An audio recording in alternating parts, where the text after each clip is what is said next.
Hi, living in Boulder vlog, April 20th, 2020, Monday at 8:50 p.m. Party day, woohoo! This morning at like 3 or something, I got into the. Oh, no, it was last night at like 10 or whatever, 8, 9. I went into the 7-Eleven and I got a 6-pack of beer and a little thing of candy. Just 'cause, I don't know. I got, I guess, excited about this project I'm doing, I kind of have the habit of partying out of joy. I drink out of joy. Because what happened was the other day, I suddenly had the idea to do reincarnational mapping. So if you want to know how many times it takes to like fight somebody or whatever in order to become a human or whatever, or talk to somebody, you just calculate how many times all of your ancestors, like your reincarnated ancestors, did that. So what I'm doing is I'm devising or I'm including a timeline, a life timeline, but I guess it's a life/generation timeline. I'm just doing it every 3 per 100 years. That's what Herodotus has as generations. When he went to, Herodotus? When Herodotus went to Sais, Egypt, and he was talking about could have been Plato, but I think it was Herodotus, talking to the priest of Sais in Egypt about stuff. He was the 341st priest, and so he's like, "Wow! So how far back does your lineage go?" So he did the calculation in his head, and the calculation he did was 3 every 100 years. So because it was the priest taking it off of his father. So actually, that's how old 33. That's what my mother was when I was born. So, but I'm also using that for life because a lot of the time lifespans 30 overall history, 33 years too, because of if you include infant mortality and child death into that mix. So there you go. It's the same. So I call it the lives/generations.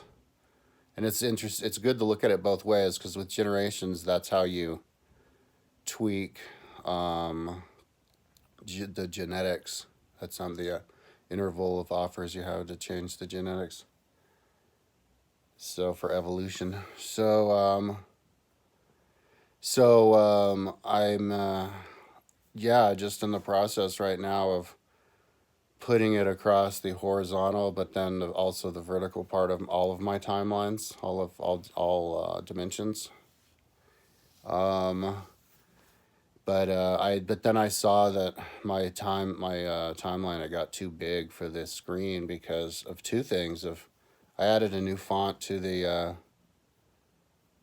or I added the pole shift, and I had a font that was too big in there for 100 across, and it made it too wide. And then also when I put the time of day in for the Earth, it made it too big. So I took the colons out. Which fixed that, and then I'm changing the font of one of them. And that's good enough for that. So if somehow I didn't notice, I put it on the entire website before I noticed that it made it too wide. I thought I would have tested it. Maybe I didn't test that part of it.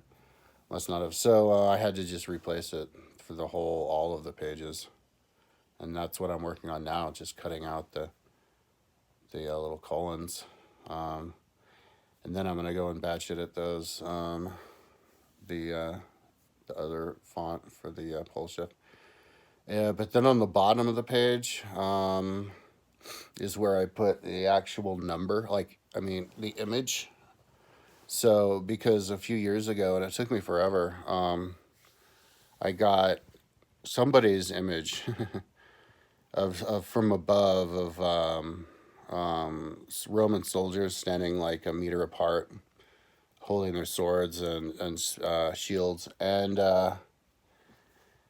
used that as a number visualization. So I have the 1 soldier, And then the next one is, and that's white background, and then Tin Soldiers. I'll put the link below to my Flickr. Somehow all those images were privated on my Flickr,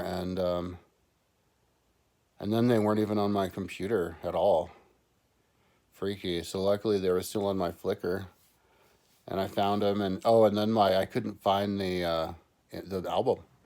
I scrolled down all my albums twice, and I couldn't find the album. So then I just did a search, and I found one of them, and then I found it was in an album. So yeah. Then I put that back on my computer, and now I'm publicing them. But I like it. I think it's. I want to use it. Make a YouTube video out of it. So the next one is 10 with the black background. It's just 10 soldiers, 5 across, 2 deep. And then 100, and then 160, which isn't in the color scheme because you go out and you can see the other one inside with its color. So then off to the side I have 160 because that's a, damn, my mouth is so dry. Having brewskis for breakfast. 160 because that's a maniple for a Roman